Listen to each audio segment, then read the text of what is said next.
It's Andy. Hi, it's Dave. Hi, it's Kirk. Welcome to the A.D.K channel, and today we are doing a album review for the band Benthic Realm and the new album Vessel. So we've all had a chance to listen to it over the last few days, get our kind of feet wet in what this kind of put out for us. And I'm going to go through alphabetical order, A, D, and K. So I'm going to let Andy go through your first thoughts on this new album by Canadian Doomsters. Are they from Massachusetts?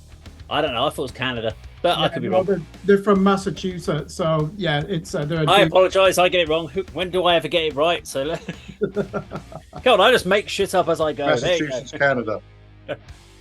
I know lots of Canadas. Go on then, Andy. Go on, give us your thoughts on Benthic Realm's Vessel then. I hadn't heard of this band until a few months ago when you introduced a track called Untethered from their We Will Not Bow EP. Video and reaction, and I think I said at the time, there's not many songs from bands I've never heard of before that really sweep me off my feet, for want of a better phrase, really grab me and sort of, capture my attention.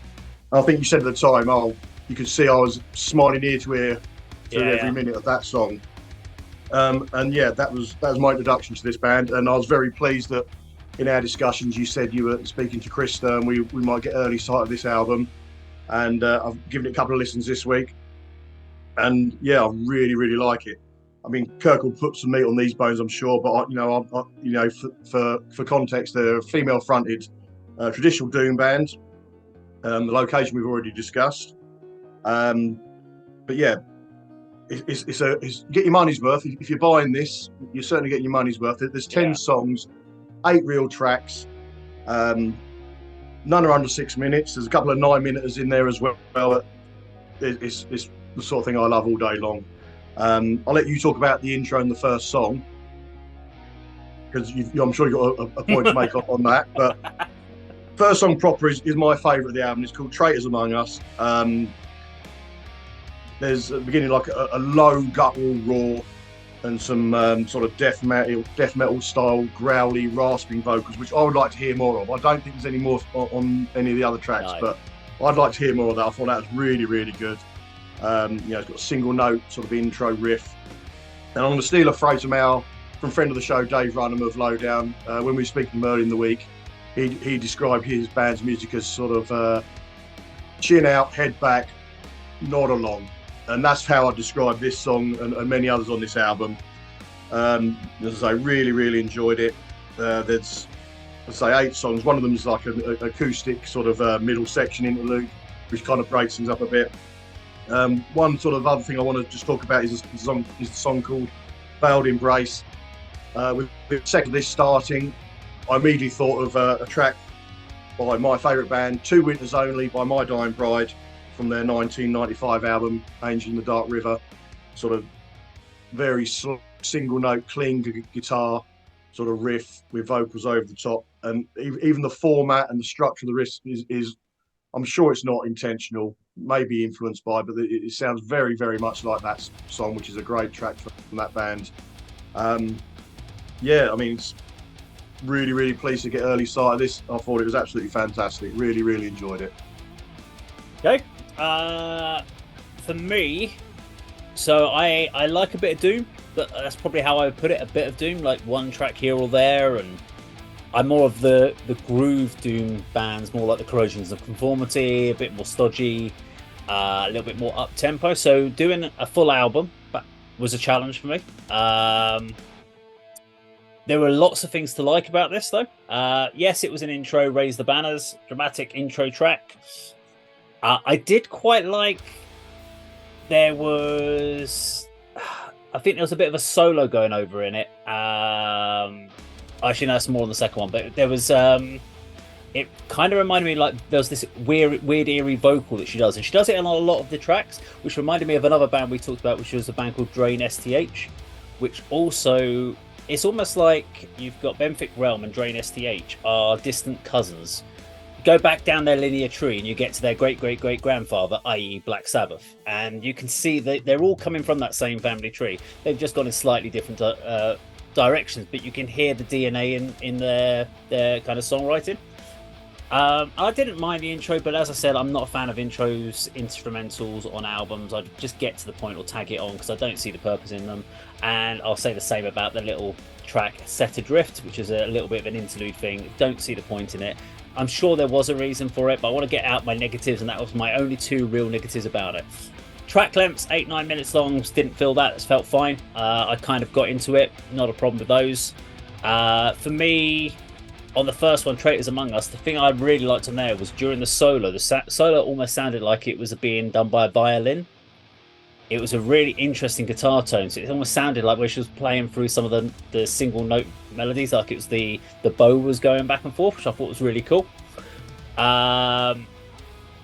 It was more from the mid to the end of the album where I felt the tracks got better for me. I got more accessibility to it. So Summon the Tide, love that track. Really, again, heavy doom grooves, eerie vocals. Vessel, title track of the album. And my comments on pretty much all of these are more doom, more sludge, more eerie vocals. That's pretty much my summary of each track, because I had this kind of DNA for almost every song. Veiled Embrace I really liked, and again I pulled out that Drain STH comparison vocally, beautiful vocal melodies. So I kind of got to this point where I couldn't really write too much about each individual song, because I kind of started getting to the point where I was getting ear blind, where it kind of felt like I was listening to the same song. As I got to the end of the album, I swear I've heard this kind of riff. There was a lot of similarities across the track. There wasn't a lot of tempo variety change. So it was this same kind of stylization of doom. And it got me thinking about where people utilize, well, we talk about Black Sabbath, but a lot of people use the real slow, sludgy Sabbath doom, but they never go into kind of their more up-tempo stuff that Sabbath do. No one ever kind of uses that in their sort of doom playing. I think it's an album you definitely have to listen to more than once. One listen through just doesn't give you enough of a chance to listen to the song crafting.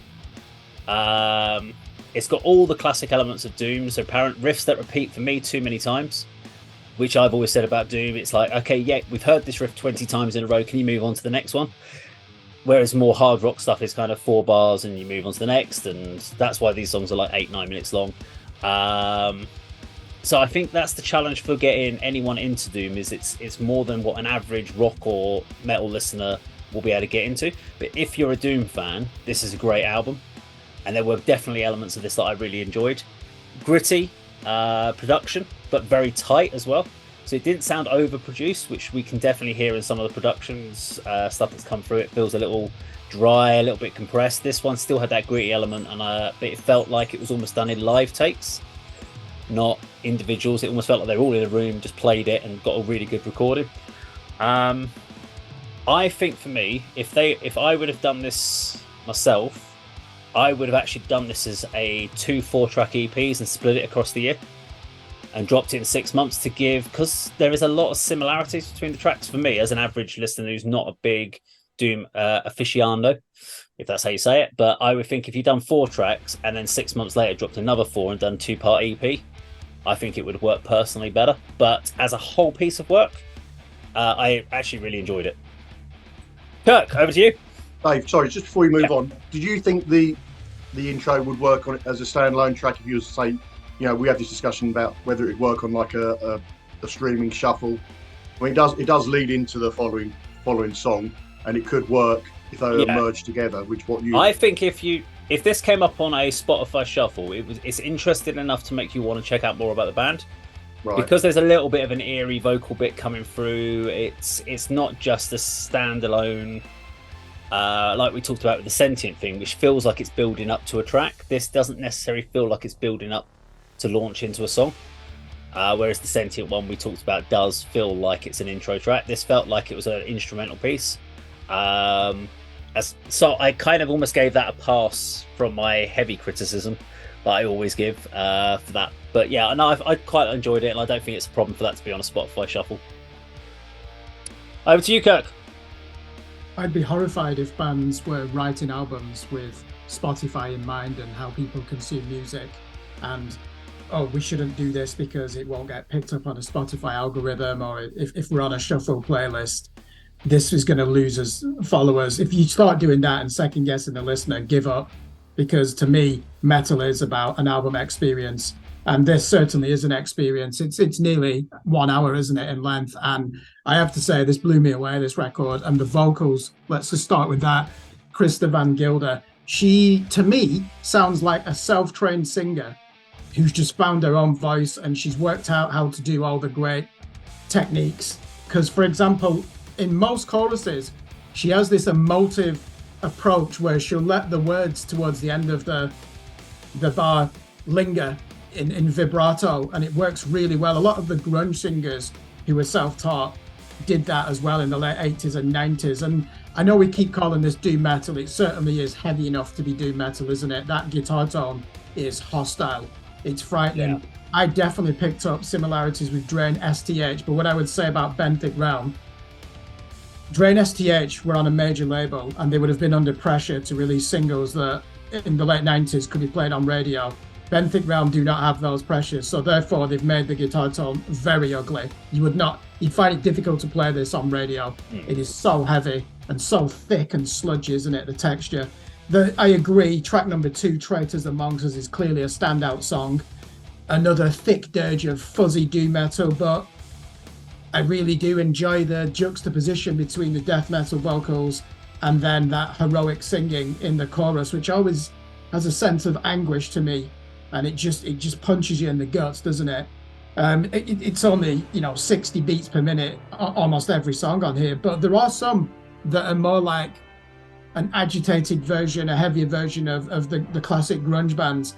And when I was listening to certain songs on here, like Veiled Embrace, which I think you mentioned, Andy, the question I had was, if your gateway into heavy music right now, as a 16-year-old, is the original grunge bands, Soundgarden, Alice in Chains, Mudhoney, Melvins, even Nirvana, where do you think they would go next? Would they move on to the shitty post-grunge bands, like Creed and Shinedown and bands like that? Or would it be a natural evolutionary progression to listen to something like Benthic Realm? Because it reminds me actually of Andy's band, Nomadic Rain.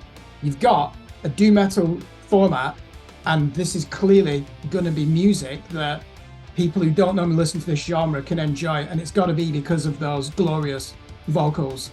Very powerful. There's some moments in this. There's a chorus towards the end on that last song, As It Burns, where Krista is already approaching the belting technique, and then she does a backing harmony and adds that in at the end and then goes up an octave, and it's just a remarkable way to end the album. We should also give a lot of praise to the drummer on this, Dan Blomqvist. A lot of use of tom drums, ritual repetition, reminds me of Dead Can Dance. Even though we're saying they're a doom band, there are a lot of influences at play here. I think these could easily appeal to fans of Alice in Chains and Stone Temple Pilots as much as Cathedral, or even that progressive sludge band Baroness, who are obviously quite a well-rated group, aren't they, in the scene? To me, I agree with you, Dave. I don't think any of these songs overstayed their welcome. Even though the average song length is 8 minutes, it didn't feel like that to me. I love the production on it. How loud is the bass guitar? Maureen Murphy. I would love to be in this band. If I'm a 4-stringer and I'm joining a metal band and it's a democracy and I want to have my instrument heard, unlike Cliff Burton in Metallica's And Justice for All, this is a great example of how you can use the bass in there and how it can carry. I'm just going to point out it was Jason Newsted and Justice for All, not Cliff Burton. Oh, sorry. Yes. Everyone sits there and just calls. Oh my God! Twat. All right. I could cause World War III. Sorry, yeah, Jason Newsted. And then there's a song on here called "Summon the Tide," and it's the only one that reminds me of Black Sabbath. It's got that Master of Reality tone to it in the guitar, but if you listen to the singing, she sings in a similar technique to Tatiana from Ginger. She really has nailed this song. So you've got moments that are really ugly in terms of the textures and the audio assault that's ripping through your headphones, and then you've got these moments of lonely beauty. And I say lonely beauty because she's not singing like a pop singer. She puts a lot of her personality into it. I'm not going to use the word soul, but it's really unique. She's probably not doing much different from your great female singers who've got a blues influence. But to me, it just stands out on the album. And the final thing I will say, even those songs like track number 4, I Will Wait, it's very clever how they turn that into a mantra at the beginning, almost like it is a ritual where she's just repeating that in different harmonies. And then they go into a doom metal riff and into a chorus. Most of these songs do follow a clear verse, bridge, chorus path, don't they? But there are some really heavy moments. I think Vessel has got some really heavy chugging riffs in it as well. And then the same thing is as well with that song, What Lies Beneath, which again has some really fast tom drum patterns. And she's just, you know, these are like caveman metal riffs, aren't they, that she's playing, Krista? They're really heavy. I'm guessing the tuning's probably in drop B listening to this. And her lead work is interesting. It reminds me of Kim Tail from Soundgarden. Noisy, you're right. Almost sounds like she's got a violin bow and then she's fretting the scales. I don't think she knows what she's doing all the time in terms of music theory when she's playing a solo. And I enjoy that aspect, because if you have someone who's just thinking in terms of theory, you're just going to reproduce what every virtuoso does. If you're unorthodox and just doing things that you wouldn't expect someone who's been through music college to do, then that is actually going to be innovative and could be original. So yeah, love this album, really impressed, and I could listen to this 3 times, you know, over the next 2 days, no problem, and still enjoy it. Okay. I always love how Kirk says, I've just got, and the last thing I'm going to say, and he says about 20 other bloody things afterwards. Because I can see Andy's face going, he said it was the one last thing he was going to say. He's just said 20 more bloody things in a row. I was reading the titles of my bookcase. We just don't wind you up and let you go, Kirk. Right, we have to score this. Now, obviously, we score it out of how many categories we do now, which is bin it, trade it, stream it, and of course, buy it. We go alphabetically, so it's over to Andy first. What would your recommendation be to people? One more thing I forgot to mention in my review was the production is a step up big time from the EP. Oh, yeah. Yeah, really good production. No surprise, a buy it from me. Fair enough. My overall score is going to be slightly different, but I'm going to say if you're a fan of Doom, then you need to buy it. For all other metalers, unless you're into kind of like real kind of glam rock stuff like that sort of side of it, and you're not into any form of groove, but if you like groove metal in any shape or form, if something with a bit of soul into it, you should definitely stream it. So as that's the bulk of the population, I'm going to give it a stream it from me. Over to you, Kirk. Yeah, definite buy it. One of the albums of the year for me, from what I've heard, and I'd be surprised if it doesn't make the top 50 Scream Blast Repeat albums of the year for 2023. Okay, there we go. Well, that is our final result. So for Benthic, Realm and Vessel, we're going to give it a buy it from the A.D.K channel. Now, if you like this video, please do like, share and subscribe, and we'll see you on another video sometime very soon. Take care.